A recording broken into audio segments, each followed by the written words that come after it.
И государственный, прошу прощения, также отмечу, что в течение ближайшего года планируется создание Центра исследования науки и инноваций в Азии, в работе которого индонезийское направление будет приоритетным.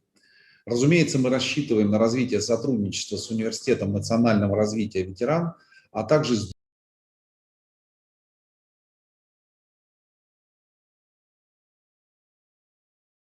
до совместных программ и, возможно,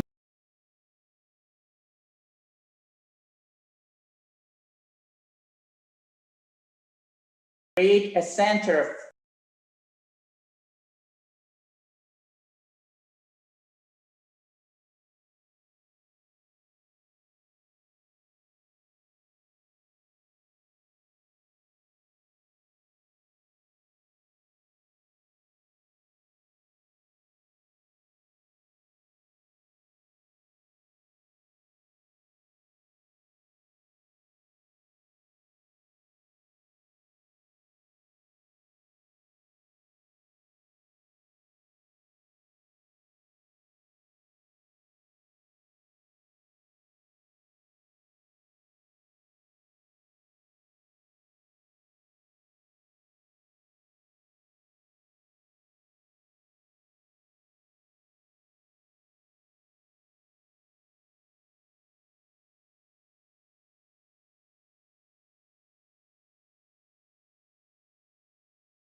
democracy, and social justice for all the peoples of Indonesia.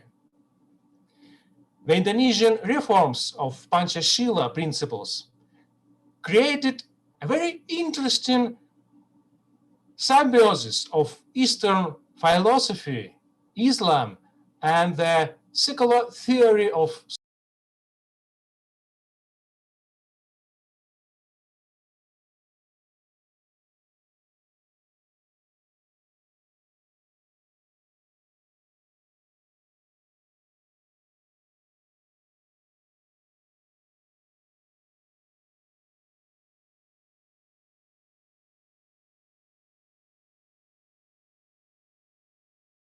itself.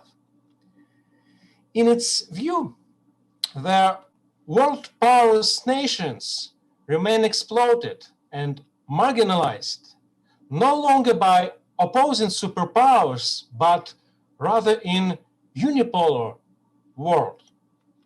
And it is Western hegemony and neo-colonialism that the movement has really realized itself against. It opposes the foreign occupation, interference in internal affairs, and aggressive unilateral measures. But it has also shifted to focus on the socio-economic challenges facing member states. These challenges include the inequalities manifested by globalization and the implication of neoliberal policies. The non-alignment movement has identified economic unemployment, poverty, and social injustice as growing threats to peace and security. Indonesia has also been actively engaged in many global issues, such as climate change. Jakarta is a supporter of global institutions, including the G20 and the United Nations Security Council. Indonesia has always adhered to the idea that the UN is the main mechanism for solving global problems. In 2008, Indonesia was admitted as a member of the G20 as the only ASEAN member state in the group. Indonesia is the world's most important regional power. Indeed, in decades following the independence, many Indonesian leaders feel that the country's size, resources, and revolutionary history entitled Jakarta to a leadership role in the Southeast Asia. Indonesia occupies an important place in the Asia-Pacific region and plays a special role in the international arena. Indonesia is a developing country with great prospects and huge soft power potential. In addition, the country has a strong diplomacy in the areas of peace initiatives and mediation in conflict resolution. For instance, Indonesia has an opportunity to be a mediator in Israeli-Palestinian conflict. Indonesia managed to play a role as a peacemaker in Cambodia-Thailand conflict over the Preahwewea temple. Indonesia and other ASEAN member countries collectively have also played a role in engagement the government of Myanmar to open its political system and introduce other reforms more quickly. In such case, the non-alignment movement still plays an important role in foreign policy of Indonesia. Indonesia continues to be a prominent and generally helpful leader of non-aligned movement. As one of the founders of the NAM, Indonesia has taken moderate positions in its councils. Indonesia was then chairman in 1992-1995. It led the non-aligned movement position away from the rhetoric of North-South confrontation, advocating the broadened North-South cooperation instead in the area of development. Not surprisingly, that the focus of the NAM is on the pandemic of coronavirus. During the non-aligned movement summit on October 2020, the Minister of Foreign Affairs of Indonesia, Retno Marsudi, called to fight for equitable access to COVID-19 medicines and vaccine. The non-aligned movement must unite and serve as a positive force amidst the global geopolitical dynamics, she stated on the summit. Another direction of the NAM activity is a South-South cooperation. This cooperation means the exchange of resources, technology, and knowledge between developing countries, also known as the countries of the Global South. The Global South is making increasingly significant contributions to the global development. On October 2019, during the summit of the NAM in Baku, Azerbaijan, the Indonesian delegates stressed the importance of South-South cooperation among the NAM countries to deal with the various global challenges. Thus, the non-aligned movement principles and Panchashila principles as well are the universal idea that can provide a solid foundation for a new world power. First of all, because they combine political, economic, social, cultural, and religious components. These principles are still relevant today. For Russia, activity of Indonesia in the frameworks of the non-aligned movement is a positive example of cooperation on the basics of balanced foreign policy, the policy of mutual respect and justice. Thank you for your attention. Okay, thank you, Professor Rupiansef. I haven't read your extraordinary CV to the participants today, but just to touch on your excellent background.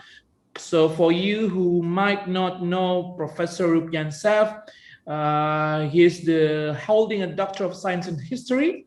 He is starting teaching at the TSU from 2000, and then he's currently is the head of the Department of Oriental Studies at the Tomsk State University. Professor, you already published about 90 publications. Wow, there's a very, very great background, and I haven't completely read one of your publication, but it's very interesting. And thank you for touching on some important issues about non-aligned movement and also Indonesia relations. And for students who want to give questions to Professor Rupiansef, hold yourself. We will open the Q&A after all of the panelists giving their presentations. Now we go to the second speakers. We have here Bapak Ludiromadu. Mr. Ludiromadu, are you hearing me? Yes. Hello, Bapak. I just will quick touch on your CV here for all the students, participants. Professor Bapak Ludiromadu is a senior lecturer at the UPN Veteran Yogyakarta. and he holding his bachelor and master degree from University of Gadjah Mada, Yogyakarta. And Bapak Ludi Remando also awarded scholarship to take training on nationalism at the Central European University of Budapest, Hungary. And Bapak Ludiro specializes his research on the issues of ASEAN. Glad to see a colleague who also learn about ASEAN, Pak. And without further ado, I will give the floor to you, Pak, to give your presentation. You have 10 minutes. The floor is yours. Yes. Okay. Thank you, Pak Hosea. Good afternoon, Excellencies and distinguished guests, and also participants of these international seminars. First of all, I would like to say thank you for inviting me to this international seminar to present my paper.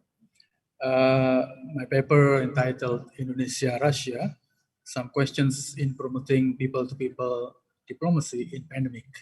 So this paper is obviously take from Indonesian perspective, of course. Next, please. So with the pandemic, as our Minister of Foreign Affairs, Ibu Retno Marsudi, said that diplomacy continues during pandemic. So there is no there is no delay on or there is no problem on doing a bilateral relationship or international relations during this pandemic. Yeah. So if we look at the slide, that the pandemic has pushed states for closing or limiting international mobility.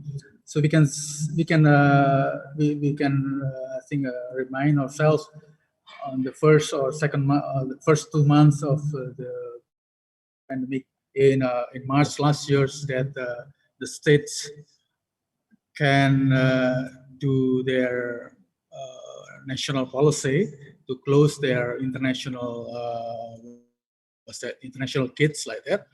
So states obviously increased its power in order to monitor its citizens' mobility, protect citizens' well-being or health. So I think it is an interesting phenomenon that we had last year, that there is no such a protest from, let's say, from society, because the states the state has increased its power. Yeah. So at the time, I think until now that people has been deemed as the carrier of the pandemic like that. Nevertheless, the pandemic also raises the importance of people-to-people diplomacy. So while the first we can see that pandemic has pushed the state to close relationship to others, but on the other hand, pandemic also revealed the importance of P2P diplomacy. Without any physical interaction or international mobility, people still find many changes for promoting P2P diplomacy among countries, including Indonesia and Russia. Next, please. So with this context, international relation does not only happen between states, but also between people. Yeah. So people are the foundation of all countries. Yeah. The P2P diplomacy is defined as intentional, political, and transboundary communication-based interactions between groups of people for public rather than private interests. So it is clearly stated here that public diplomacy has different interests compared to private or economic interest. Yeah. So in this context, P2P diplomacy reiterates the importance of people's activism in increasing understanding and relations among citizens of various countries. As part of Indonesia's diplomatic strategy, the P2P diplomacy has been conducted through flexible and diverse channels. So we can see that there are many programs that has been formulated and implemented to facilitate P2P diplomacy, including for both countries, Indonesia and Russia. Next, please. So we can see here the map of the area of Indonesia and Russia. So now with the pandemic, it is more or less impossible for us to go to Russia, even other countries. Yeah, but the people-to-people diplomacy still enable us to do something else in a different ways. Yeah. So the aim of people-to-people diplomacy is to build a bridge of friendship between Indonesian and Russian people, so they can cooperate each others. And then it means that P2P diplomacy needs to enhance its potential during pandemic. Developing people-to-people connections are significant for Indonesia and Russia.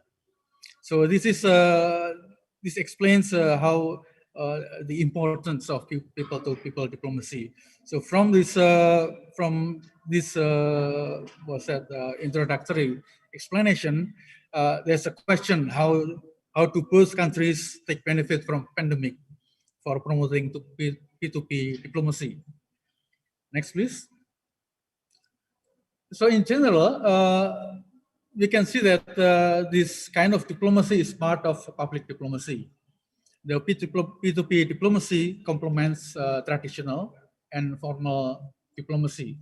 So it is not, it does not substitute the traditional diplomacy. Yeah, and then it has a significant impact on relations between nations, since bilateral relations are not sustainable without solid public support. So in this case, we can see that one of the important purpose of public diplomacy is to win heart and mind of other people from other countries. Yeah. So in terms of bilateral, so here I would like to say to inform you about how Indonesia try to facilitate, Indonesian government try to facilitate or try to formulate people-to-people diplomacy. Yeah. So again, this is from Indonesian perspective. Yeah.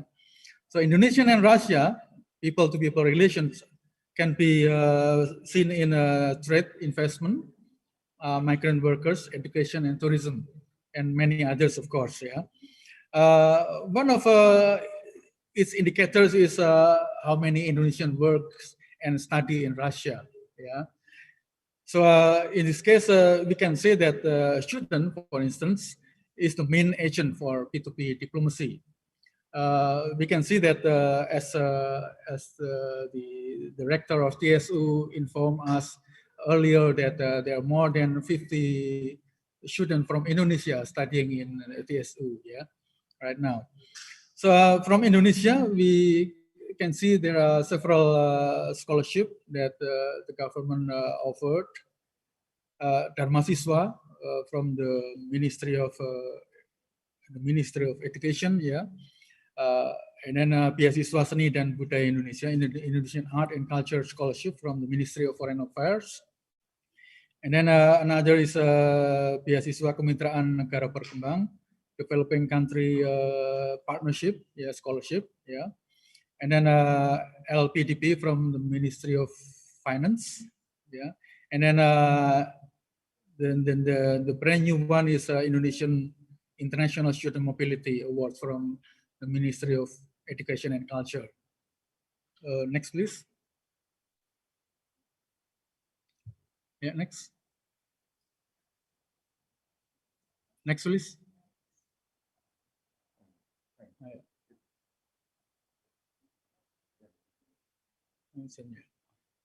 So if you look at the university-based cooperation, so in this small section of the P2P diplomacy, we can see that there are more than 80 universities in Indonesia which has Department of International Relations. So from this area, we can have several questions. For instance, how many Indonesian universities have taught Russian or Russian-related subjects? Yeah, I think, if I'm not mistaken, in the University of Indonesia in Jakarta, there's what's that, Sastra Russia, Russian literature. Yeah. And then also that in the Department of International Relations, there are many of them also have subjects on Russian foreign policy. For instance, in our university. And how many Russian universities have taught Indonesian or Indonesian-related subjects? Yeah, we can see here some of them. Yeah. And then another question, how many Indonesian have studied in Russia? From the record that I got from the embassy, there are 550 students in 33 cities in Russia. Yeah. So how many Russian has learned and specialists in Indonesian studies? There are at least five universities in Russia. St. Petersburg State University, Moscow State University, the MGIMO University, and then Kazan Federal University. So we can see there are at least 5 universities that we can learn Indonesian or Indonesian related studies over there in Russia. Next, please. Yeah, I think you can show all of them. Yeah, here are some programs that Indonesian has implemented until now. Yeah. The first, as I mentioned before, ICS and Dharma Siswa KNP LPDP ISM. Yeah. The second one is that this is a student initiative. Yeah. Indonesian Student Association in Russia, or Permira, Friends of Indonesia, or Indonesianist. I have no lots of information about Indonesianists in Russia, but I think Professor Vladimir is one of them. Yeah, I'm thinking that there is a pool of resources of Indonesianists in Russia, as I noticed in Australia. Yeah, Prayuti also know about it. In Australia, for instance, there are a pool of resources of Indonesianists in Monash universities, in Australian National University in Canberra, and also in Melbourne universities. Yeah. There are lots of Indonesianists in these 3 universities, but there are also some Indonesianists that spread around Australian universities as well. Yeah. And then Indonesian diaspora, Indonesian who stayed in Russia. Yeah. And the last, I think this is also included in this program, is was a cooperation between and CSU, by having the signature of MOU in the last December. Yeah. So with these all programs, we have 2 questions at least. Yeah.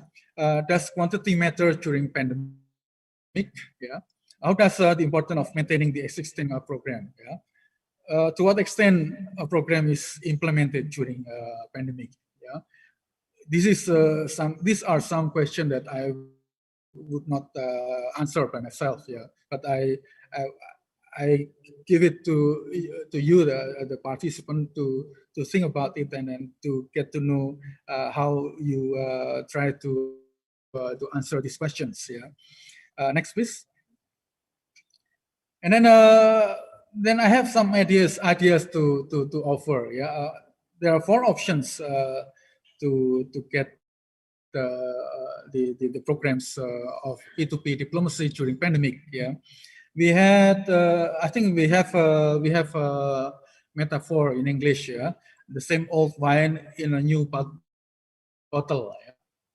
And then I have four options here. The same. The first is the same bottle in the same wine. I try to adjust it, by adopting the English metaphor. So in the first option, the similar program activities with similar content, both before and during pandemic. There is no differences before and during this pandemic. And then the second one is the same bottle with different wine. So we have a similar program activities, but with a certain adjustment in the content of the program.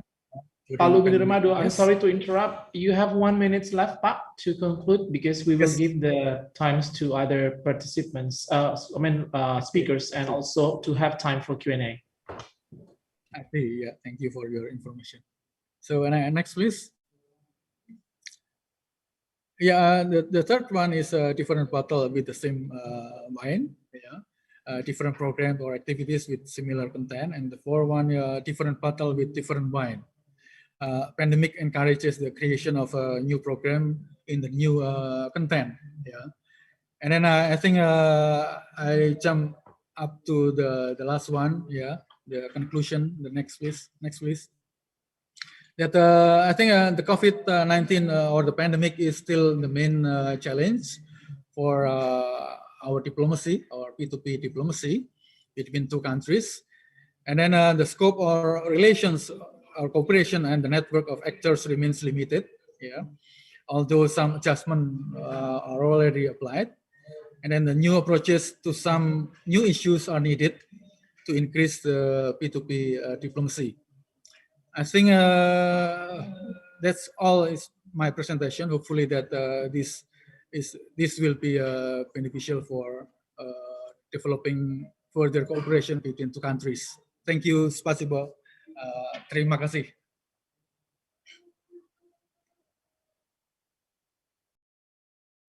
Terima kasih, Spasibo Bolcho. Pak Lubidirmadu, thank you for so much. I would like to remind all of the participants, should you have a questions for all panelists today, please write down your questions in the chat box in the Zoom, and please indicate which panelists, which speakers that you want to answer your questions. And also don't forget to write down your names and from which university that you came from. So it will be helpful for the speakers to respond to your questions. Now our third speaker is Ibu Sauptika Kencana.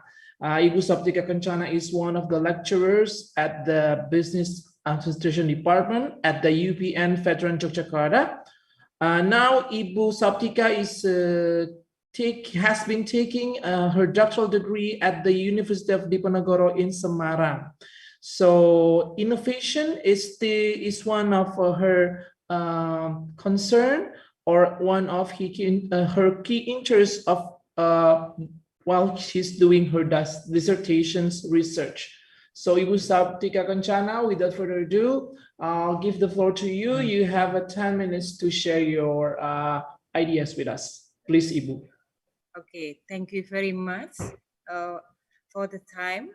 Okay, in this occasion, I want to we want to discuss about the co-product innovation between Russia and Indonesia through socio-economic base. As we see that it is a part of that that we can make for bilateral cooperation between our countries. Next, thank you. Okay, we see that this case that why I'm interested in co-product innovation. We see that as to have a good corporation, we need to push the economic also. I mean in issues also. So we have a background here that. For example, we have an agreement to boost economic cooperation between Russia and Indonesia as in working group on trade and investment and industry, or WGTII, And then besides that, our Ministry of Trade support also for small medium enterprises to market I mean here the entrepreneurs market the products all over the world, include Russia country. And then from embassy in I mean from Moscow also support to facilitate about the agreement business matching, transmission, inquiry handling, export, and integrated promotion for small medium enterprises. Besides that, we have a reason why we need to have a product innovation, because we have a potential products like coffee, tea, tropical fruits, and fishery products. Okay, we see that Russian does not just buy our Indonesian products, but culture as well, because Indonesian product famous for natural and safe environment too. Okay, next please. Next.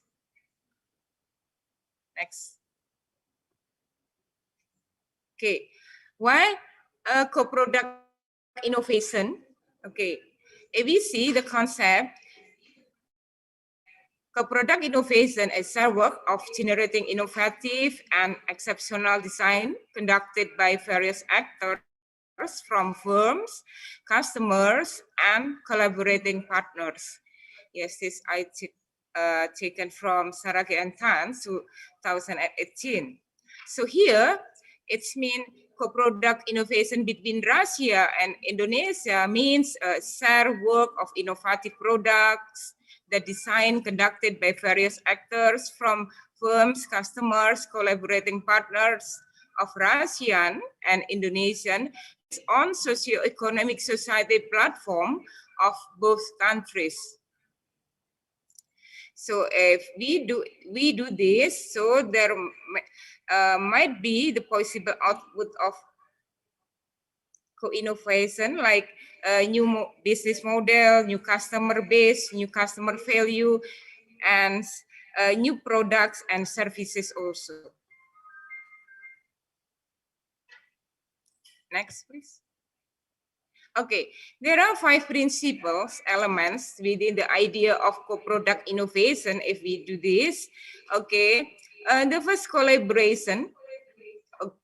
This means that, okay, between Russian firms and Indonesian firms and the other stakeholders try to have a collaborate to create new products like that. And then, but we see that it is not enough just doing collaboration if without coordination, without convergence ideas, that we have to make synchronization and complementary, and in the end of this principle we have a co-creation also.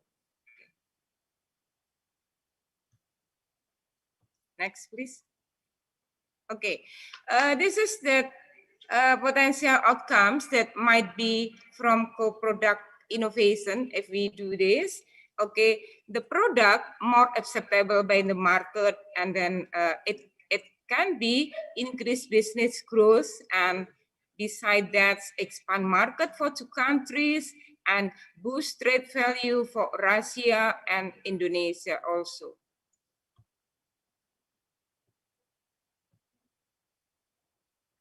Okay, this is the concept of socioeconomic base. We see that actually socioeconomic talk about how the economic influence by the social conditions. So if we talk personally here, socioeconomic of Russian and Indonesian means how social life affect Russian and Indonesian, for example, in consuming goods, services as one of economic activities. So this is, we have to be concerned that every country has a different social condition, and if we want to make innovation, so if we want our product accepted by market, so we have to be concerned for the social condition of the market also.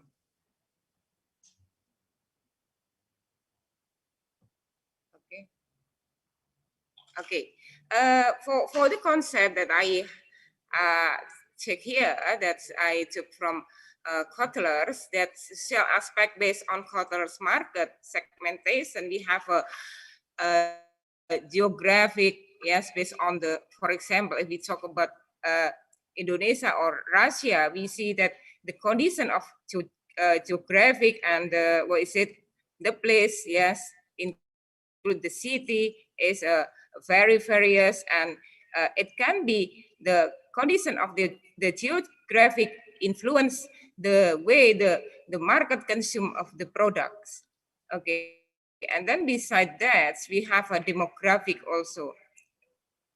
Demographic here is a part of social condition. We concern of the age, life cycle, gender, income, and then generation, social class, race, and culture also. Okay, next, psychographic. If we talk social condition from psychographic, means that we have to concern of the market based on the social class and then their lifestyle and the personality of the consumers or our potential consumers. Okay, and the last concept of the Kotler here, behavioral. Okay, we see that behavioral of the market can influence they spend the money, they buy the products, for example, from decision role, and then based on needs and benefits, occasion, usage rates, user status, and loyal status. Next. Okay, this is types of proposed co-product innovation that possible can be done between Russia and Indonesia. Okay, we can do, like, for example, partially co-product innovation means that Russian firms can create new products for Indonesian market or vice versa, based on market social condition of both countries. So here we have you know, that needs some research before the product creating, yes. So what about the condition of the market of the Russian and Indonesian market? So after there is a, know very well about the condition of social condition, okay, so the company, okay, can try to create new products and try to market to Indonesia, or from Indonesia try to market to Russia, like that. And then the next we have I'm sorry, the second one, please.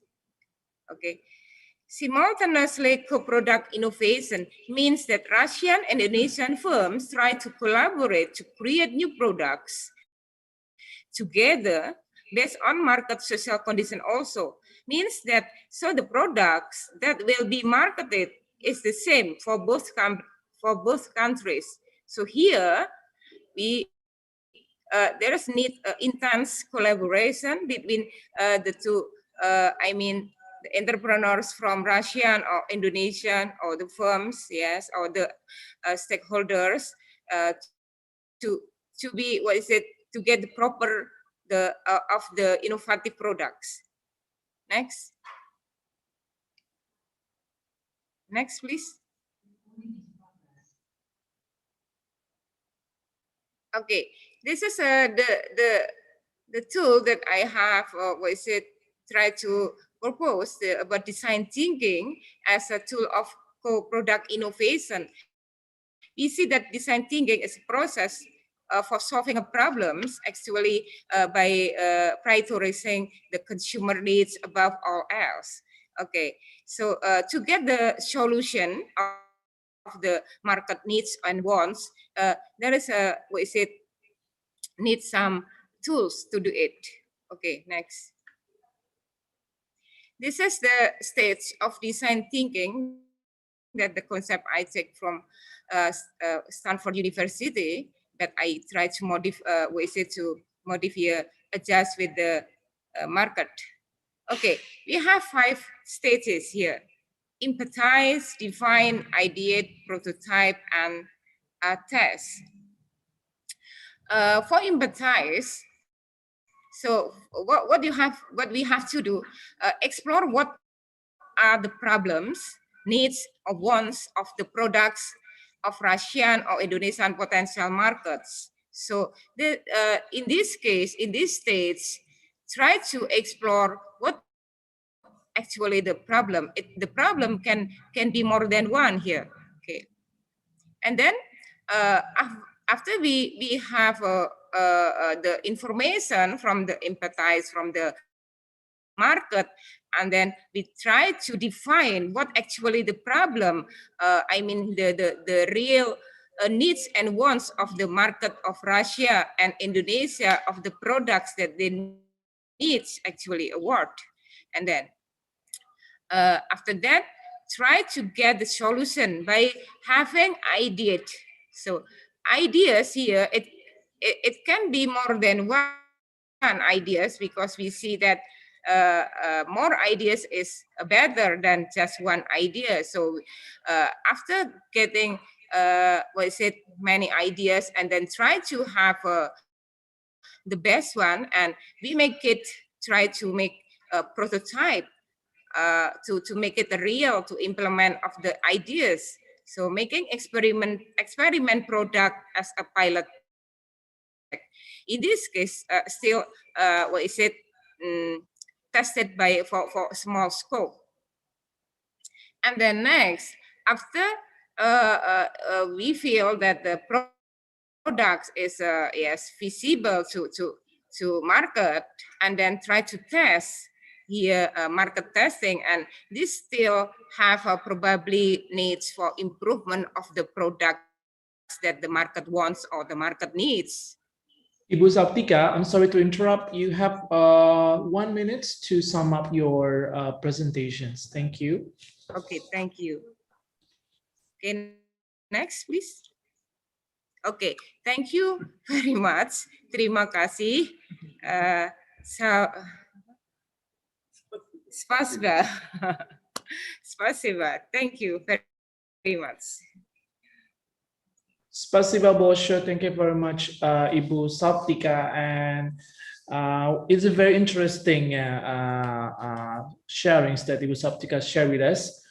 Before we continue with our next speakers, I would like to remind all the participants again, should you have questions during the seminar, please write down your questions in the chat box, but don't forget to mention your name, your university, and also which panelists that you want to answer your questions, because it will help that the panelists, I direct the right question to the right panelist so you can get the right response as well. Now, our next speaker is Professor Ilya Myasnikov. Hello, Professor. Professor Ilya Myasnikov is the Dean of the Higher School of Journalism, Faculty of Journalism at Tomsk State University.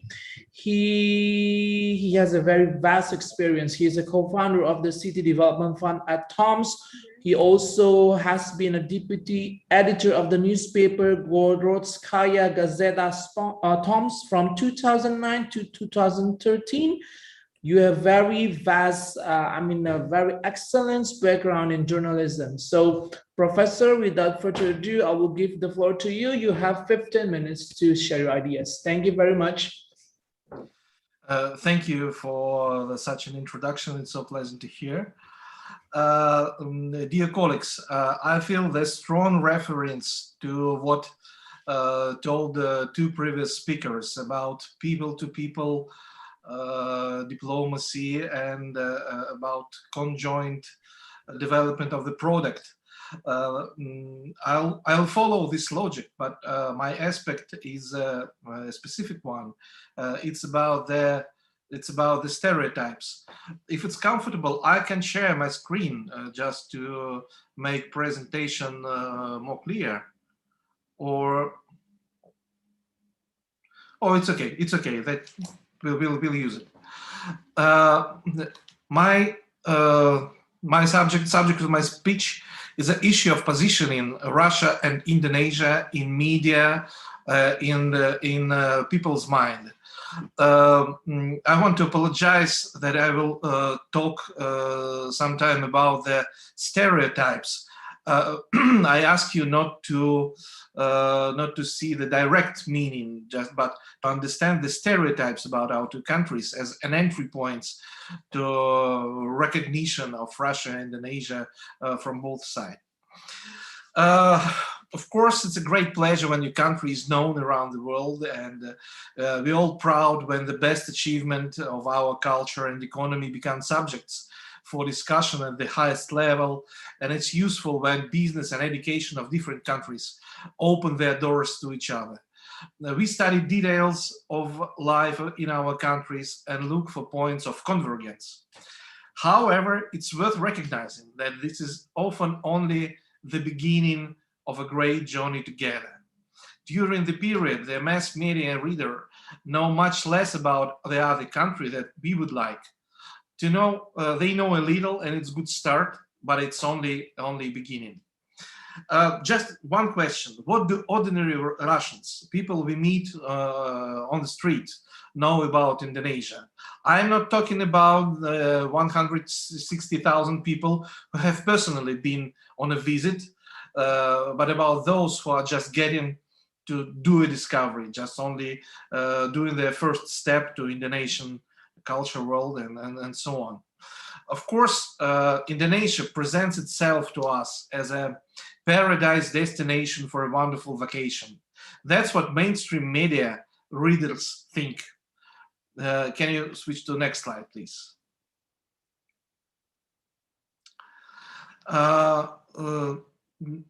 Many will think of the great culture of Indonesia, familiar from different festivals, different cultural events. Some will think of the industry and the supply of palm oil. More educated media readers will think of Bahasa, as they call it, the linguistic culture of Indonesia, very complicated, sophisticated, very beautiful.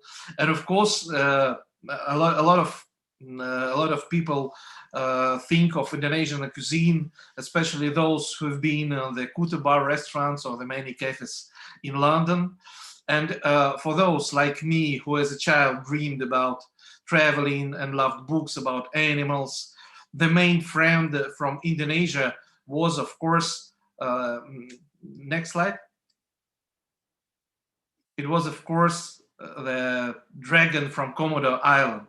That's what Russian children know about Indonesia. Of course, it's all stereotypes, but as I mentioned, it's just entry points to the culture of our countries. Very nice pictures, but we often forgetting a lot of things. Maybe, next slide, please.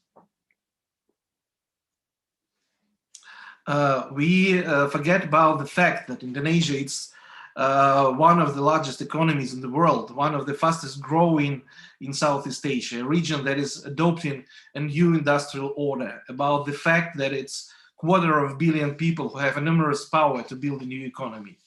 We forget that Indonesia is a leader in education, science, and technology, and the country's major universities are bursting at the top of the world rankings, attracting thousands of foreign students. We know little about that fact that Indonesia is a world leader in creative industries, no less interesting than Europe, for example, in the issue of how to use creative industries to promote the country. Russians know about the cultural uniqueness of Indonesia, but sometimes we do not realize that space and time in Indonesia itself work for it. There are more than 17,000 islands, each of which has something interesting, that the culture of some of them is rooted in megalith, that it's a country with unique Muslim culture. And of course, journalists often fail to mention the growing interest of our countries in each other, the growing tourist stream, business stream, and our interest, and I can say love to each other. In this situation, the responsibility of media is great. We expect too much from journalists. but they often leave out issues devoid of political sensitivity. Journalists too fond of reporting on political conflicts, scandals and disasters. If there is a peace and harmony in the country, the world's media and Russia's too pay too little attention to the region. This is wrong, but that is the way the world's professional, general, mainstream media works. At this point, I would like to say thanks that it's not only journalists who shape the media space. The digital world opens up new possibilities for the positioning of countries. We can work with social media and digital projects ourselves to shape a new image of countries, not only for those who already work together, but also for millions of ordinary readers. I think this task is very important, and it's a field for countries to cooperate, for universities, regions and creative industries to work together. Can you show the next slide? Indonesia's situation is not unique. After all, many people in the world, and I think in Indonesia too, still associate modern Russia and the Soviet Union. It's a memory of the past, and a lot of time and effort must go into creating a new image. Next slide, please. We live in Siberia. Please, next slide. We live in Siberia, that's how it usually looks. And Siberia is especially lucky. Not everyone in the world believes that you can live in a place where the cold makes the frost makes your eyelashes get frosty. It's good that we have our own brands, such as Lake Baikal. The next slide, please. Or the Trans-Siberian Railway. Please, next slide. A lot of people come to see them to Siberia to try out their extreme skills, to taste the Siberian air environment. But that's not all we have to say about Siberia. Tomsk State University, among other things, sees its own mission as positioning Siberia around the world. Siberia is an intellectual, cultural, and scientific heart of Russia, and Siberian civilization is of interest to many people around the world, different organizations, communities, and readers. Digital projects aimed at scientists, businessmen, politicians, and of course, young people, students, are an important tool for us. Here are a few examples of such works. Can you show the next slide?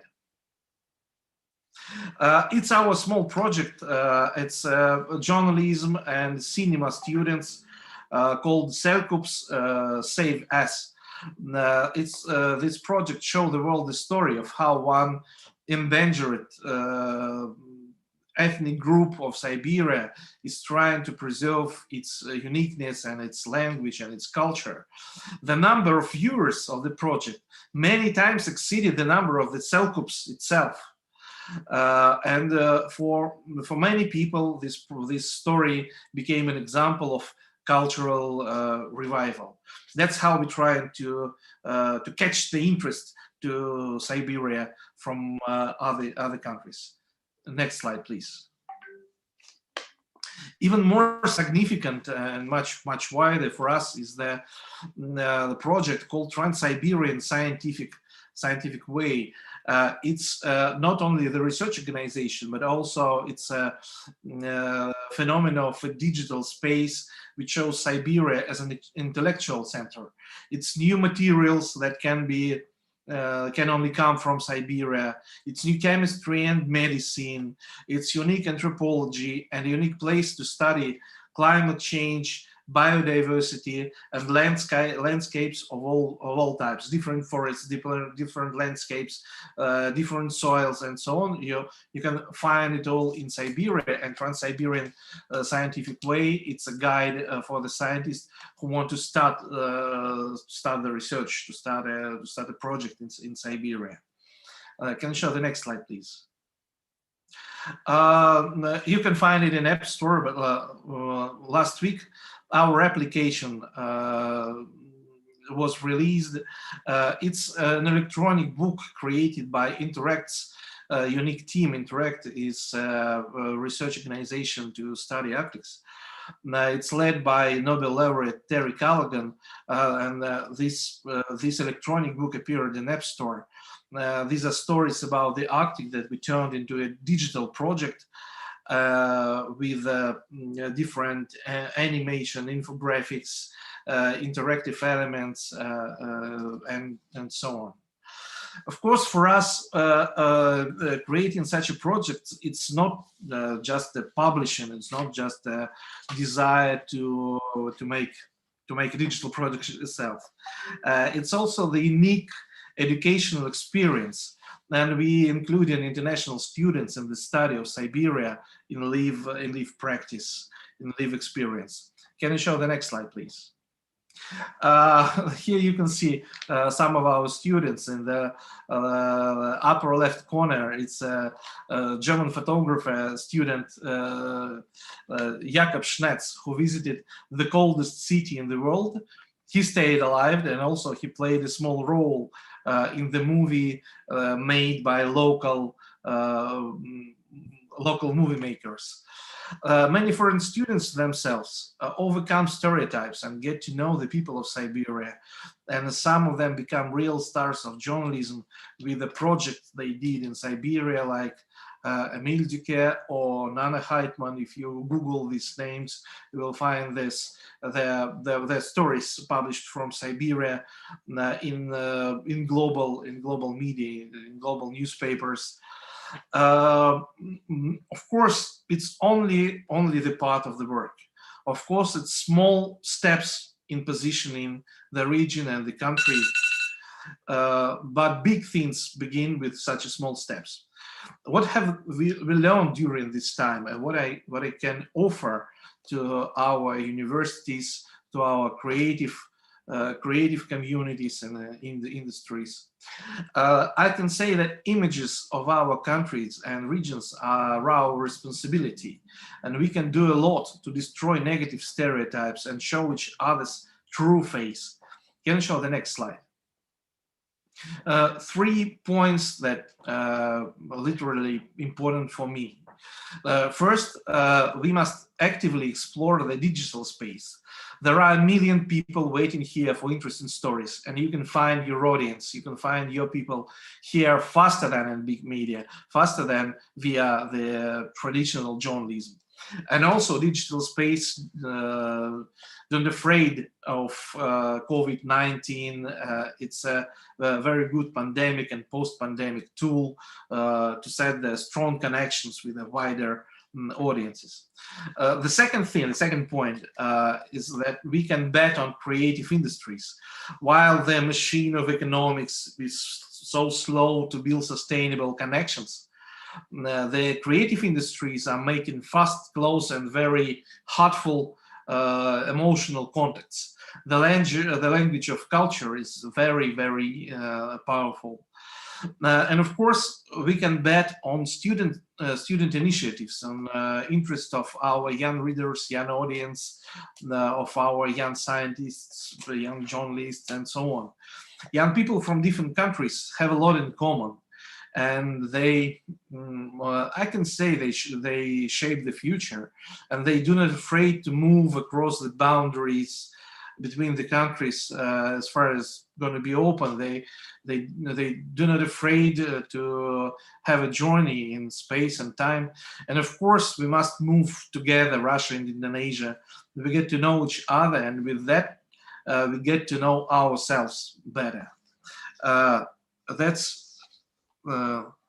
all for my report. Thank you very much. All right, thank you, Professor Ilya Myasnikov. I took note personally some of the interesting point from your presentations, that the issue of positioning is now also in the pandemic era engaging on three main actors and 3 main strategies that you share with us. Thank you very much, Professor, for sharing that with us.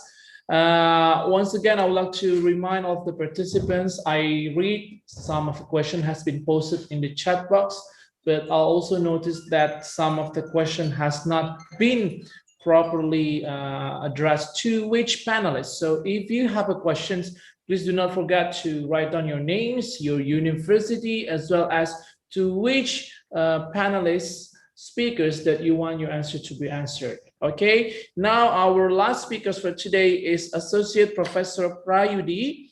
Associate Professor Prayudi, how are you today? I hope you're in the good and health conditions. Professor Prayudi has a very vast experience as not only as a lecturer, professor, also as a consultant to various government agencies. I read here he has been the consultant for Ministry of Internal Affairs, as well as the Ministry of Tourism and Creative Economy. And Associate Professor Prayudi is holding his PhD from the RMIT University of Australia. And Professor, without further ado, I'll give the floor to you. You have 10 minutes to share your ideas with us. Please, Professor, Associate Professor. Thank you. Good afternoon, distinguished participants of international seminar. I would like to thanks for the opportunity that is given to me. In this occasion, I would like to talk about how the media in Indonesia play its role in reporting the way the Indonesian government is managing COVID-19 crisis. I will start the presentation by showing you, next slide please, the issue cycle presented by Hansworth and Meng. It is quite interesting to adopt this issue cycle for the COVID-19 crisis that occurred in Indonesia, especially at the early period of the COVID-19 entering Indonesia. In this issue cycle, we can see that it is very important to identify the early symptoms of the issue rather than when the issue finally become a crisis. Because when the issue become a crisis, it's really difficult to handle. It takes more time, more manpower, more energy, and more money. And that's the case in COVID-19 in Indonesia. Next slide, please. Yeah, next slide. Okay. Return. Okay, here you can see some of the headlines of Indonesian news media, where in this case, as it is written in Indonesia, so I translated that the health minister of Indonesia at the beginning of, or the early period when the COVID-19 entered Indonesia, tend to ignore or distrust that the virus has entered Indonesia, and he keeps denying, and it's really bad for the public actually, and it impacted the way the government respond when finally COVID-19 entered Indonesia. Next. Here again, another statement from some of the Indonesia officials, ministers, and even vice president, where they tended to see that COVID-19 as a like ordinary virus like MERS, flu that can be healed easily. Okay, next slide. Yeah. Okay. COVID-19 finally began to enter Indonesia at the end of February 2020. If we say from the announcement that is made by the Indonesian government, Jokowi, when he first announced the first COVID-19 cases on March 20, 2022. But actually, if you see the way the cycle of the disease, it takes 2 weeks before the government announced the first case. So it is possible that COVID-19 has entered Indonesia in the mid of February. So Australia, America, and World Health Organization had doubted that Indonesia's ability to detect the virus and deal with patients infected with this virus. Why? Because when our government officials keeps denying that COVID-19 has entered Indonesia, some neighboring countries like Malaysia, Singapore, and Australia has prepared when the pandemic finally hit the region. And at the moment, here's the data of the development of, next slide, please. Yeah, the condition of COVID-19 in Indonesia at the like 2 to 3 days ago, when I searched for the data, so you can see that there are about 1.7 billion confirmed cases, 1.6 billion million, yeah, cases that are the patient are healed, and then about nearly 49,000 people are died because of COVID-19. Next slide. Yeah.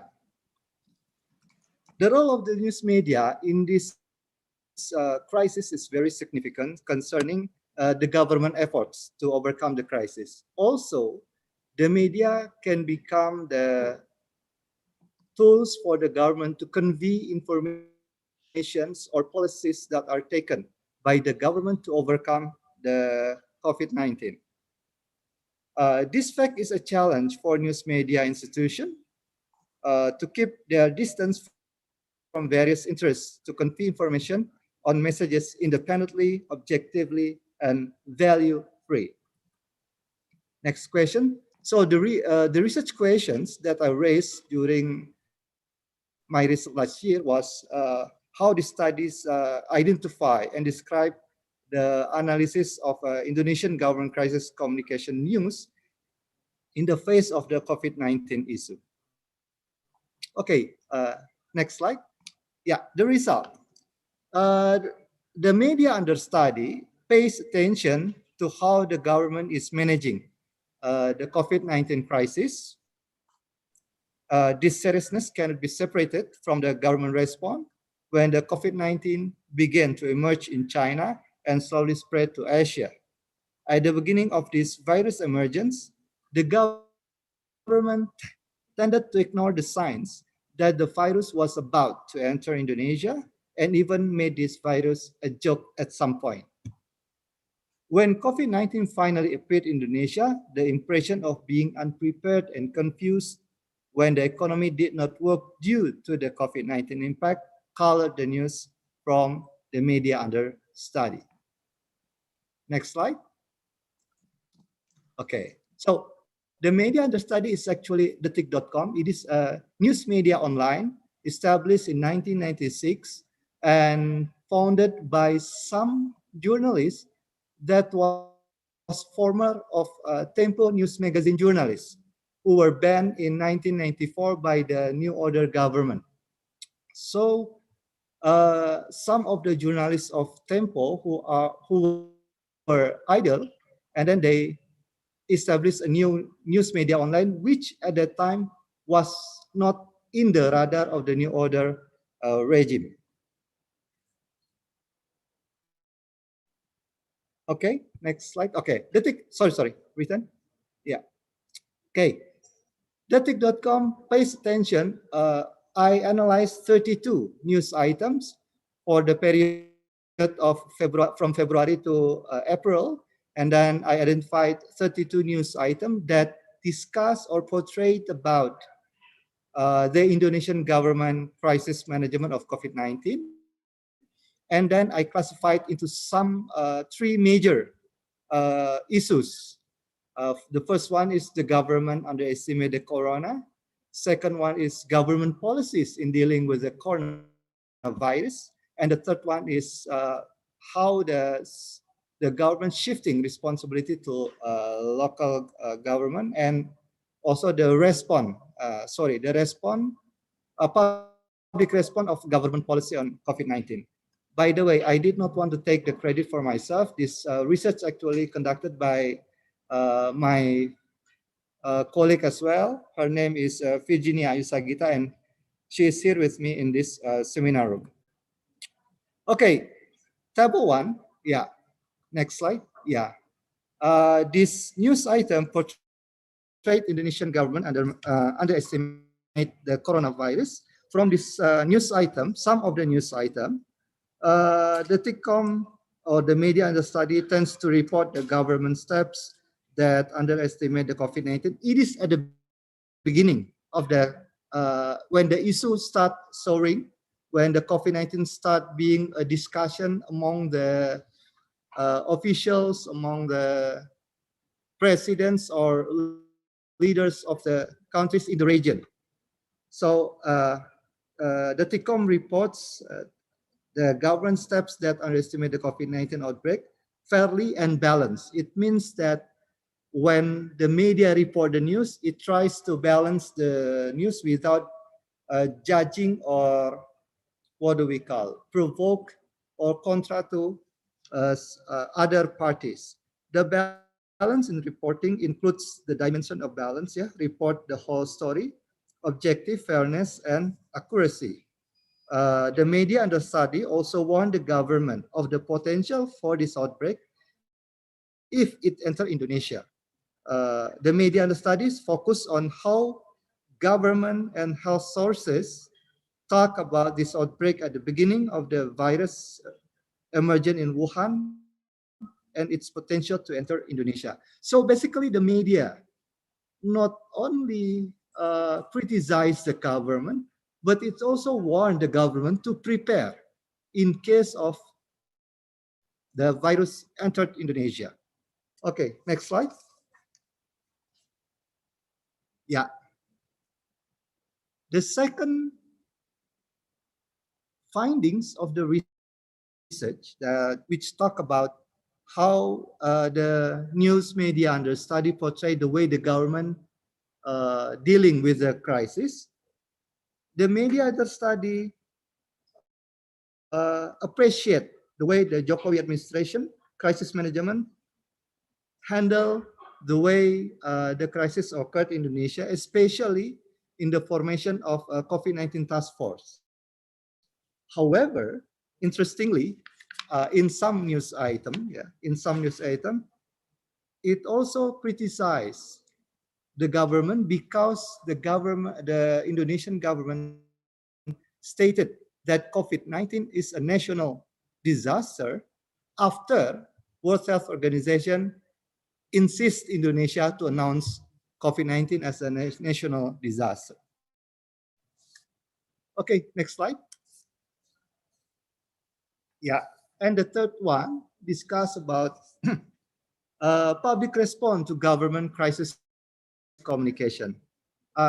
This is how the media in Indonesia typically actually, because when I conduct research on ethnic violence in Indonesia about several years ago, I found the typical journalistic style when they have to criticize government.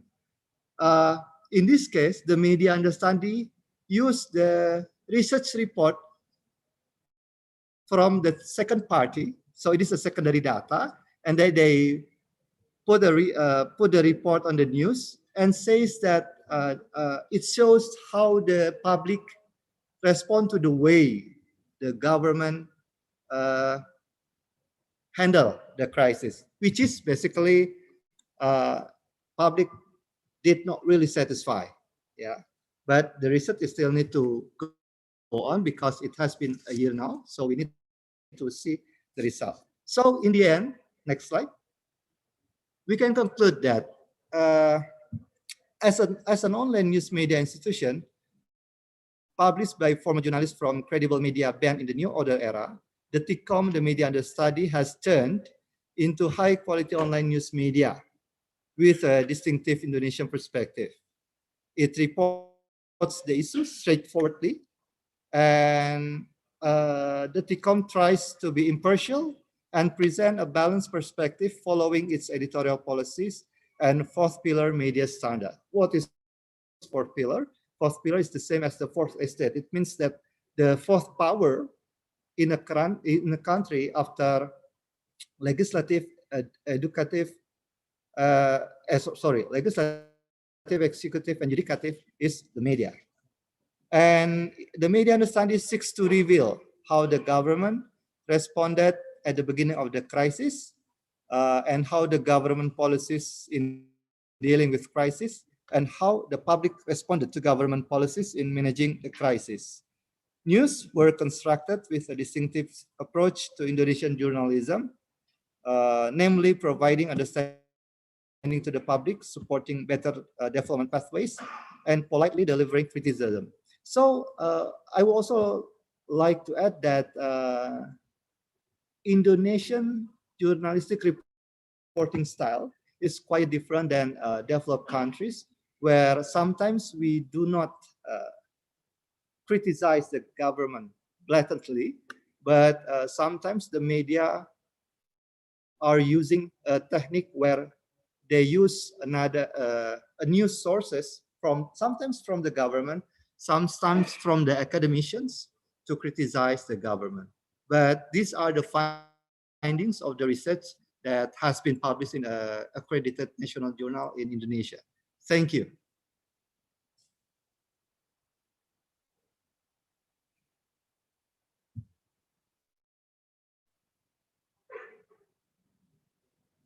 Okay. Thank you, Associate Professor Prayudi, for enlightening us on the COVID crisis management in Indonesia, government from the media perspective. I believe it will be also very beneficial for the participants of today's international seminars. So I thank you again to all of the panelists for sharing your ideas and also provoking the thinking of us all who joining this international seminar today. And now I noticed that there are a lot of questions already. So during the last session, I tried to scroll up all the questions and check which one has been answered and which one has been not answered. So some of the question has not been addressed to which participants. So I will take the advantage of that to also hear of some of the thought from various participants on certain questions that has been addressed to. So if you can help me to check out to check the Q&A chat box. I noticed there's a question from Pa Yosef, can you open the Q&A? I noticed there's a question from, let me check, Oriza Ramadana, if I'm not mistaken. Yeah, so Oriza questions is, to what extent, on certain points, the bilateral relations of Indonesia-Russia can be advanced during the celebration of their 71st anniversary? Is there any possibility to upgrade the relations to a more strategic and more concentrated partnership that's beneficial for both countries in the region? So I will give this chance to maybe Professor Rupian Saf, if you can respond to this from the TSU side, and also Bapak Ludi Romadu, if you can also give opinion on this. Maybe I give each one 2 minutes to respond. I will start with Professor Vladimir Rupian Saf. We would like to hear your thoughts on this. Questions? So which question do you mean? The questions from Oriza is, to what extent, on certain points, the bilateral relation of Indonesia-Russia can be advanced during the celebration of the 71st bilateral relation anniversary? Is there possibilities to upgrade the relations to more strategic and more concentrated partnerships that beneficial for both countries? So basically, how's the future of the relationship between Indonesia and Russia after the 71st anniversary? Okay, I will try to answer the question, and I would remind that on March 4th in this year, 2021, Indonesia and Russia have agreed to remove some trade barriers to achieve the target trade volume. So this agreement was reached in the 4th Indonesia-Russian bilateral consultation forum, and on this forum, Indonesia faces three important matters to strengthen cooperation between our two countries, namely building a more action-oriented strategic partnership, and strengthening economic diplomacy, and refocusing the cooperation priorities in the new normal area. So both parties have also identified some potential for cooperation, including including the fields of tourism, health, and education, and the strategic partnership as well. And I would remind to our students and our colleagues that Russia still is one of largest Indonesia's trading partners and source of investment. Okay, thank you, Professor Yumansyah. Maybe we'd like to hear comments from Bapak Ludi Romadu on this question as well. What do you think the future of the bilateral relations between Indonesia and Russia after the 71st anniversary of bilateral relations? What we do expect in the future for this relationship? Yes, thank you, Pak Hosea. I think if we talk about how we have to increase our bilateral relationship, I think we have to consider the pandemic situation. It means that there are some things that we cannot do. What's that? In a flexible way. Yeah, I mean, there are something that we should consider when we want to do it during the pandemic. I mean, when I presented the 4 options, I think I do not assume that one of them is the best one compared to other, or one of them is better than others. I do not assume about that, but it depends on what kind of things that we are going to do for a bilateral relationship. I think, if I'm not mistaken, the Indonesian government would like to increase the stage of bilateral relations to a strategic partnership between Indonesia and Russia. Well, it is actually out of my presentation. Yeah. If you look at the form of a partnership between two countries, the first one is comprehensive partnership, in which that a country will have a comprehensive commitment to other country. Yeah. And then with a strategic partnership, then let's say Indonesia and Russia would like to focus on a certain field of bilateral cooperation, if I'm not mistaken. Yeah. So if we want to talk about the recent cooperation on the Sukhoi Su-35 fighter jet, I think this is still in the process between two countries. Yeah.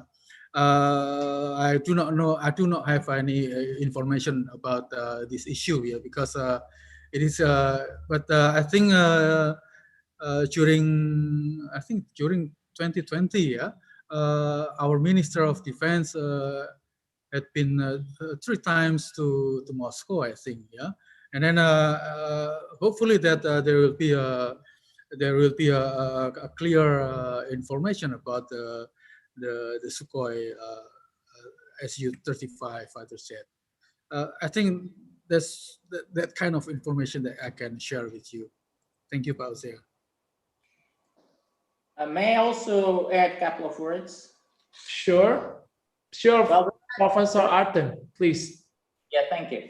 There are actually signs of our relations being more intensive, getting more intensive recently.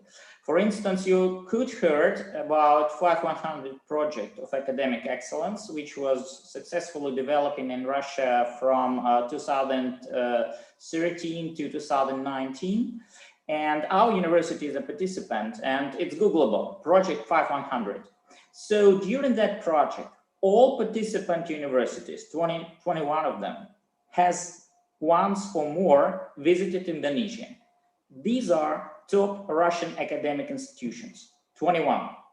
And each of them, I actually watched that close because we were one of the first, And we perceived each other not only as colleagues, but as competitors. So it was very important to see who is doing what, who's going where. We were one of the first in Indonesia. And when I saw that High School of Economics, ITMO, and other universities from Russia, Peter Polytechnic University, are participating at the exhibitions in Indonesia, visiting Jakarta and other cities, it, is very important sign. So they see, and the Ministry of Education and Science and our industrialists, our economists, and our researchers, scientists, do see Indonesia as very prospective partner. And we are going there. We are going to your country, starting to develop joint programs, getting your students here. The number of your students is increasing. And what is important, we are very satisfied with Indonesian students. Yeah, I think that this is very well organized basis for the future breakthrough in our relations. Thank you, Professor Rikun, for your very, beneficial addition to the question, to respond to the questions. Now, I also noticed there's a question from Krishna from the University of PGRI Adibuana, Surabaya. I don't know whether it is a he or she, but the question is, what's the challenges between Russia and Indonesia to boost our trade, and what's the challenge to Russia to increase their investment in Indonesia?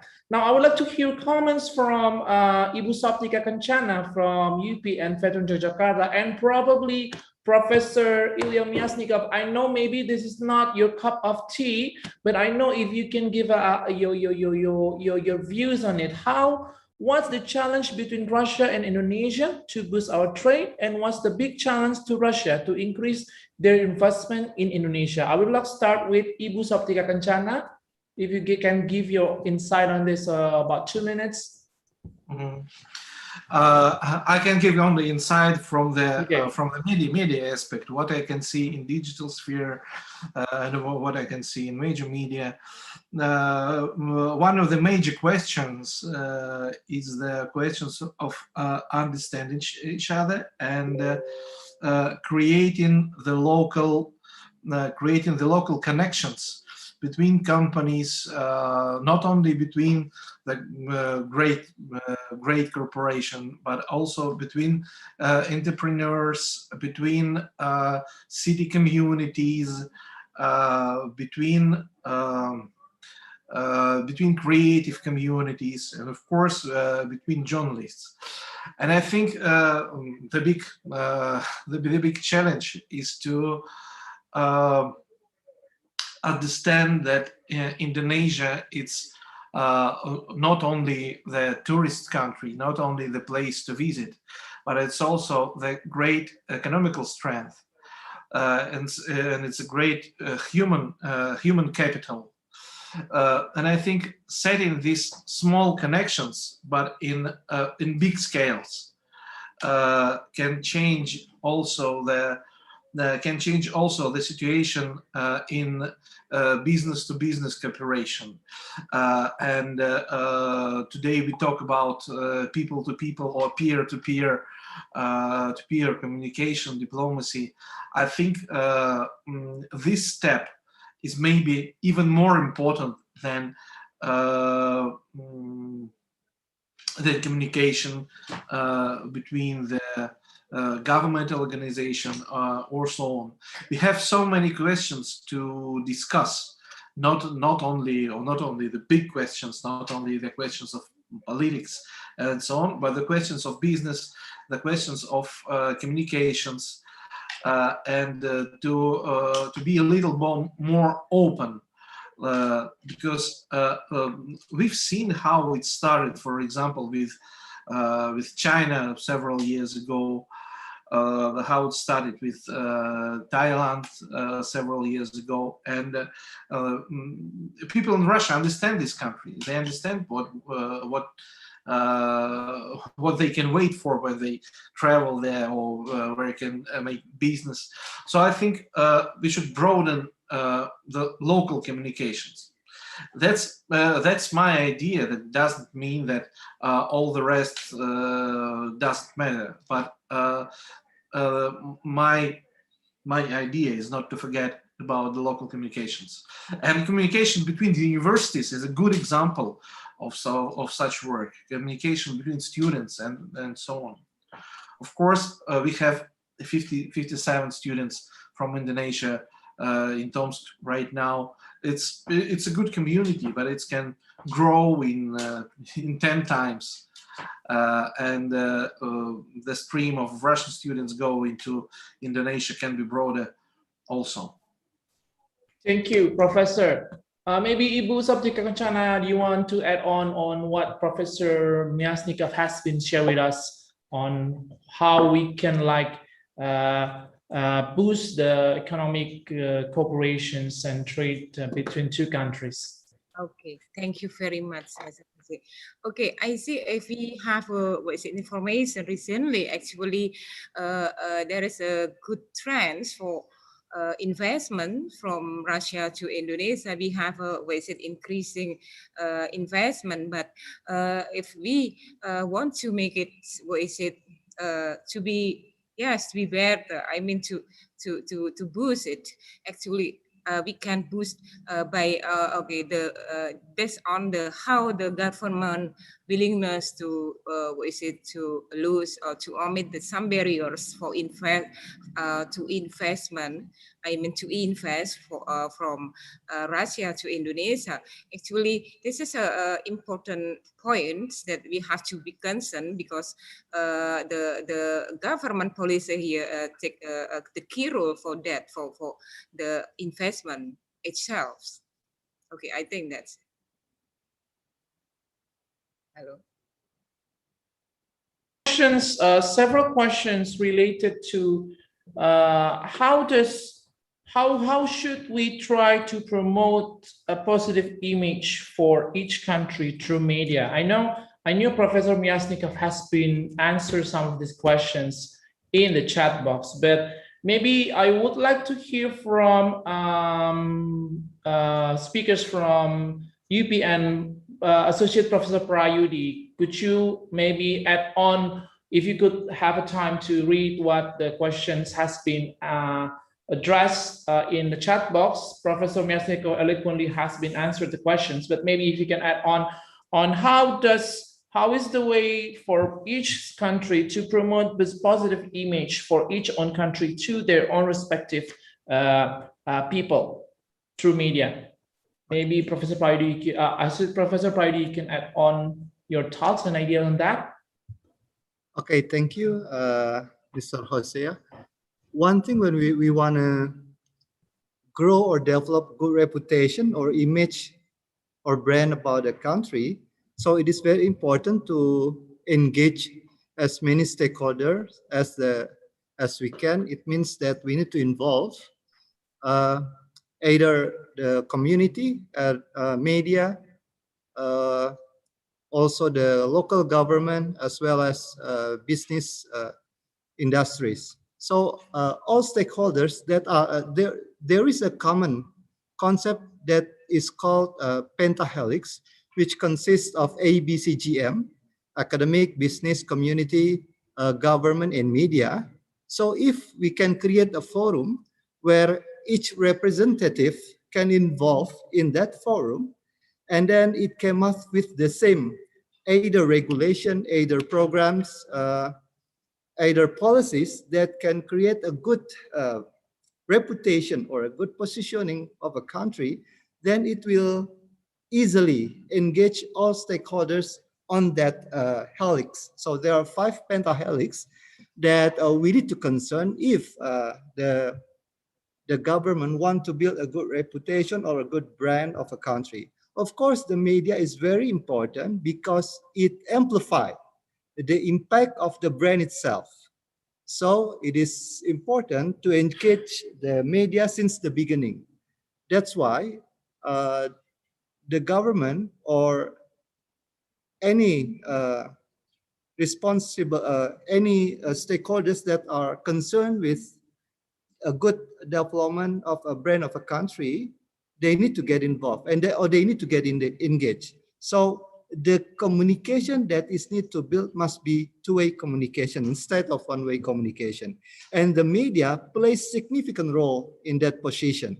Why? Because its abilities in amplify the image or the positioning of a country that are trying to be built, that we are trying to build, something like that.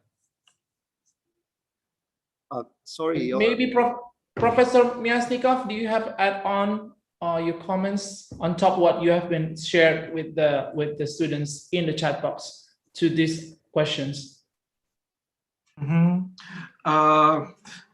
Of course, what we can do to improve the image is a very general questions, because each point should be used and each point should be analyzed. But what idea is in my mind right now that we and I also told this in my report, that we cannot only rely on journalists, we cannot only rely on major media. Maybe one of the reasons why we can't rely on major media, that the biggest of them are situated in Moscow, and their view is to the west, and it's very hard for them to see what happened in the east. They forget about Siberia often, and of course about Eastern partners also. So I think we can go directly, saying we, I mean universities, I mean business, I mean creative industries, and I mean cities. We should go to digital space, and I'm sure we can create a new media stories. We can create a new digital projects, and we can share the storytelling, and we can share the experience. For example, of businessmen who worked in Russia and Indonesia from both sides, from scientists who have some mutual projects, from the students who passed the exchange. Of course, it's very small steps, but like small streams fill the bigger rivers. This stream of understanding and this stream of openness can change the situation even for the bigger media. We often see that the big process in media starts from the small, for example, post in a social network, or from the small digital project, and so on. So to move our countries to the zone of fashion, of popularity, is also a question of the small players of the media sphere, not only the biggest newspapers or TV channels. Thank you, Professor Myasnikov. Excellent. I do agree with that. And notice also there's some questions posted on the chat box related to the, general questions on the cooperation between universities. So maybe I would like to invite Vice Rector Artem Rikun just to sum up and maybe to share some of the questions that have been posted and the response that you have been provided. Yes, of course. Thank you. I actually answered the question, but not to your university student, but to the Islam University, because we have MOU with them also. And I am very pleased to say that right now we have a series of meetings and negotiations between our faculties, because we already had meeting with rectors. We are now doing meeting with faculties of our university and the University of Veteran. And it involves academic exchange and student exchange programs. But normally the track is like this. Students might be initiators if they express interest in going here. So if they let their deans know that they're interested in going to TSU, it is very easy then to sign respective agreements, because we have a number of well-established forms of academic exchange, student academic exchange. It could be from 1 month to a semester or a year exchange programs. And if we are bilateral in that respect, there is no academic tuition fees.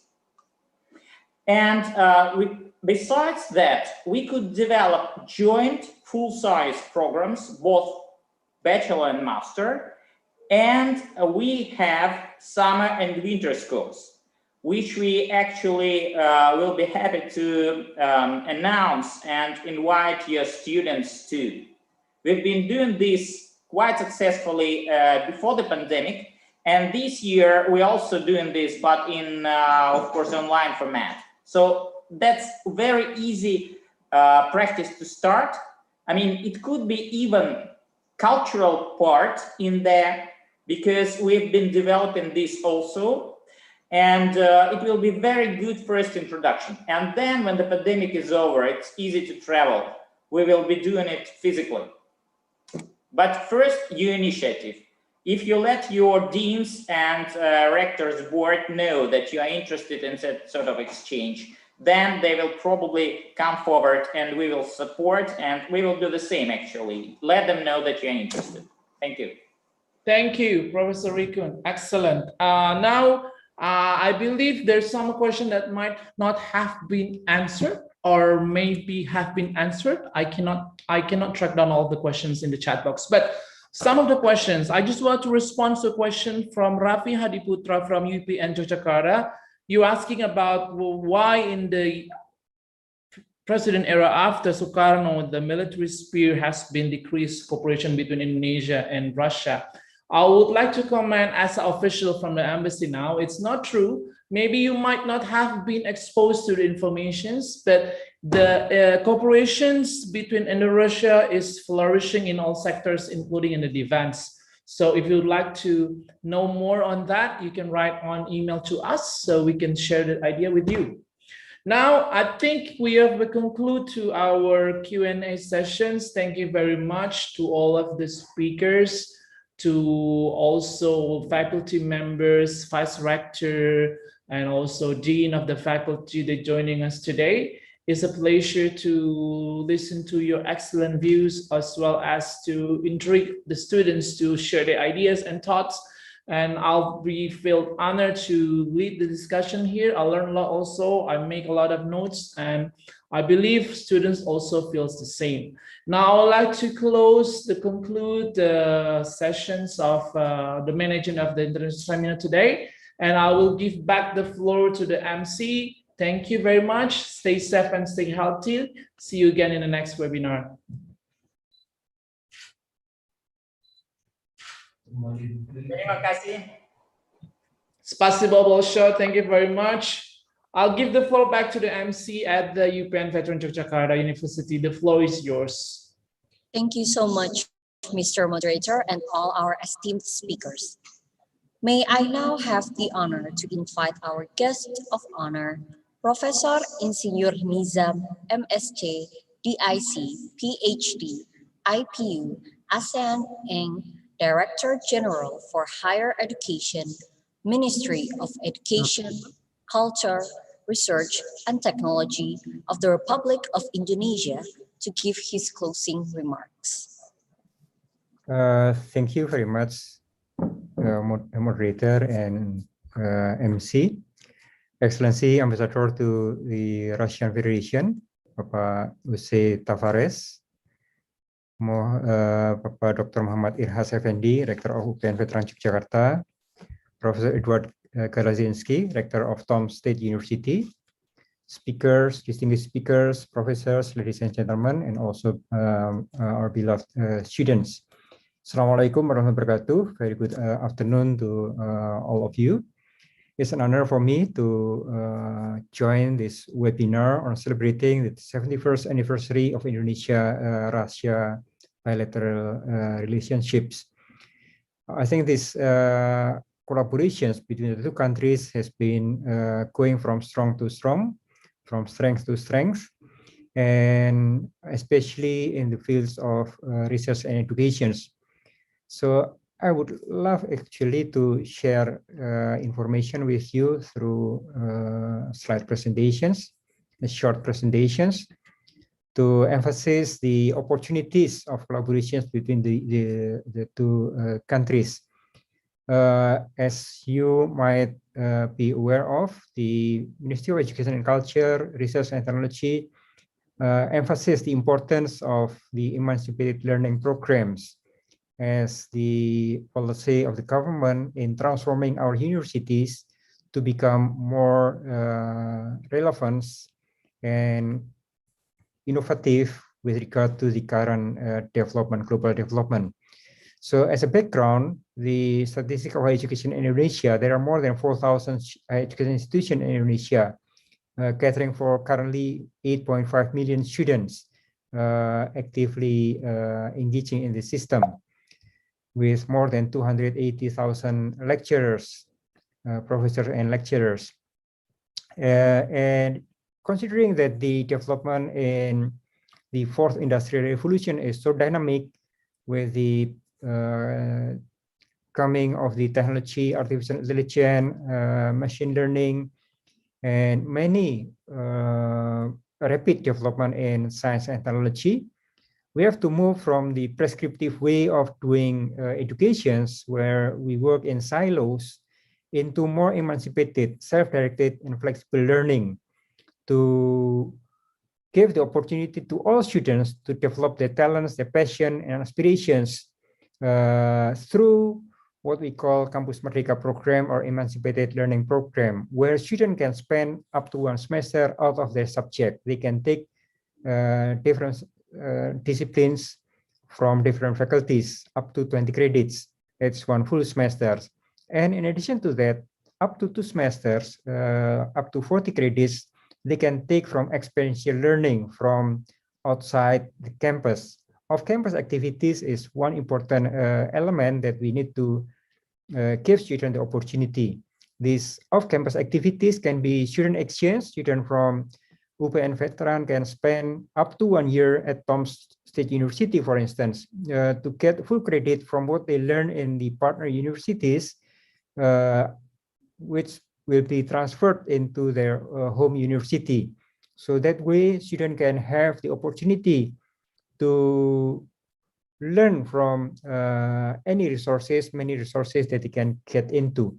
Second, internship. Students can have internship in industry, in NGOs, even in an embassy if they are aspired to be a diplomat, for instance, so they can have the experience in the real professional setting, not only from the university, not only from campus, but also from the world of profession. They can also work as teaching assistants for those aspired to be teachers. They can spend 1 semester, for instance, 6 months, helping teachers in remote places in delivering courses to students, to kids. And research assistantship, students can spend 1 semester up to 1 full year in research institute to be a full-time researchers, junior researchers, while they are still university students. And humanitarian activities to give student opportunities to be engaged with in humanitarian activities, whether that is a natural disaster or whether there is humanitarian voluntary activities, they can join. And that can be transferred into credit hours of their degree. Entrepreneurship, this is also an area that we have to accelerate in Indonesia. Currently, there are more than 2,500 startups in Indonesia, and many has become unicorn, decacorn, and this Indonesia is one of the most active zone in terms of establishing startups. And micro-credentials, students can take an intensive course on machine learning, for instance, and for that, student can take that, although that is offered not by university, but by industries, by technology partners, by global tech companies. They can take that as part of their degree. As well as independent projects, students can prepare for international competitions, and for that they can take credits for what they do. And community empowerment, this is one of the most popular activities students usually take as part of this university responsibility to the community. This can be empower the rural village in developing sanitary, in developing infrastructure, in strengthening the economy, post-harvest, and many aspects. And 9th is on military service, which UPN veteran is one of the champion on that aspect. So to transform the higher educations, we put the key performance indicators for our rectors to achieve. One is the graduate employability. That is the ultimate goal of taking degree in higher educations. So they not only get a certificate from university. The recording has stopped. But to make sure that This meeting is being recorded. The employability of graduate is at the heart of every effort of the university. And second, how many of the students join the emancipated learning. This is to make sure that student has the agility, has the opportunities to learn from the off-campus activities. Not only the student, but also the lecturers, the professors can spend one semester up to 1 year out of campus to make a sabbatical leave in industry as well as in other universities globally. And we open up campus for professionals to also come to campus to share the experience. So to bring the real world problems into the classroom. So that way the classroom will not be textbook based, but based on real problem from industry, from the community, from the society. And research results not only go into paper and publications, but also to be used for industry to address industrial problems as well as community needs. And we encourage our university to collaborate, to cooperate with international partners, whether that's industry or universities abroad.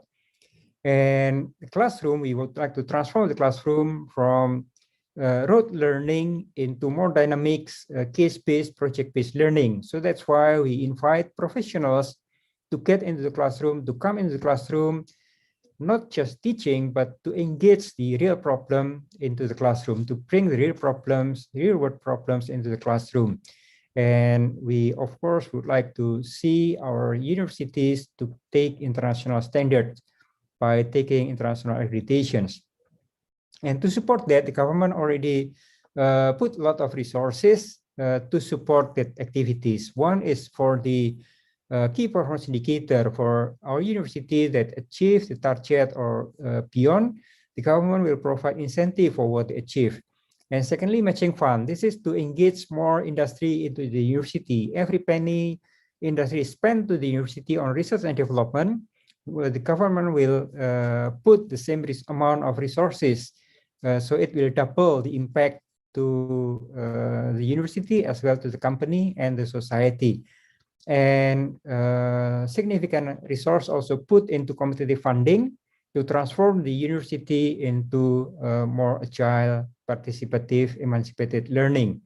And a big resource go into the emancipated program itself to support those 9 activities of students and lecturers. So with this, we would like to accelerate the hexahelix or triple helix, double triple helix collaborations between academia, business, community, finance, government, and the media. So that way the link between universities and the real world will be a close link. There is no missing link, no gap between the industry and the university. And in terms of collaboration opportunities with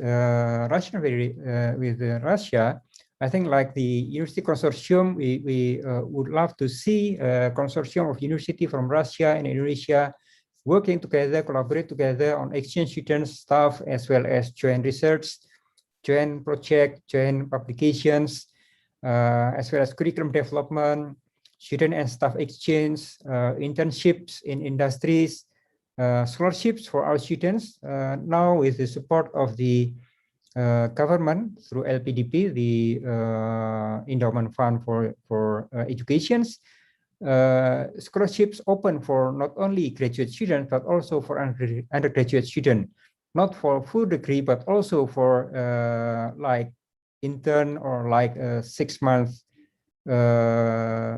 engagement with foreign universities. And sabbatical leave for professors And we also welcome world-class university to operate in Indonesia, to collaborate with Indonesian universities and establish their presence in Indonesia.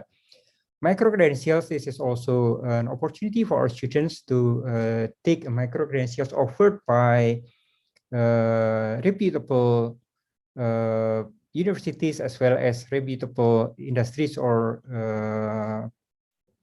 companies that offer to the student with recognized certificate.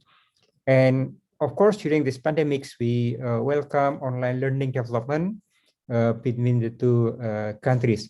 With that, I conclude my presentations, and also as requested by the host, I would like to close this webinar, international seminar on the celebrations of the 71st anniversary of Indonesia-Russia bilateral relations. I do hope that the collaboration between the two countries, especially in the fields of education and research, will be stronger, closer. Friendship between the two countries through friendship of our students, friendship from professors to professors, will definitely strengthen the partnership between the two countries, a lasting partnership between the two countries. With that, I would like to officially close this international seminar. Thank you very much. Stay healthy, stay safe, everyone. Thank you. Wassalamualaikum warahmatullahi wabarakatuh. I give back to the MC. Thank you, Professor Nizam. Before we conclude our international seminar, I humbly invite all speakers to smile for the camera to have our picture taken.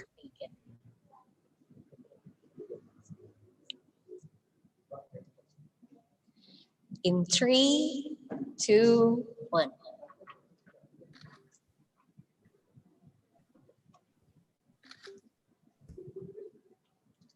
Okay, one more time. In 3, 2, 1.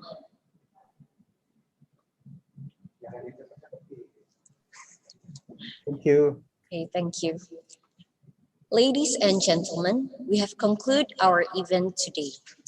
I, once again, would like to express our sincere gratitude and appreciation to all of our guests of honors, speakers, moderator, and foremost to all attending participants, students from UPN Veteran Yogyakarta University and Tomsk State University. For attending participants, kindly take note that e-certificate will be provided and will be sent to your email address respectively. Stay safe and stay healthy, everyone. Thank you and spasibo bolshoi.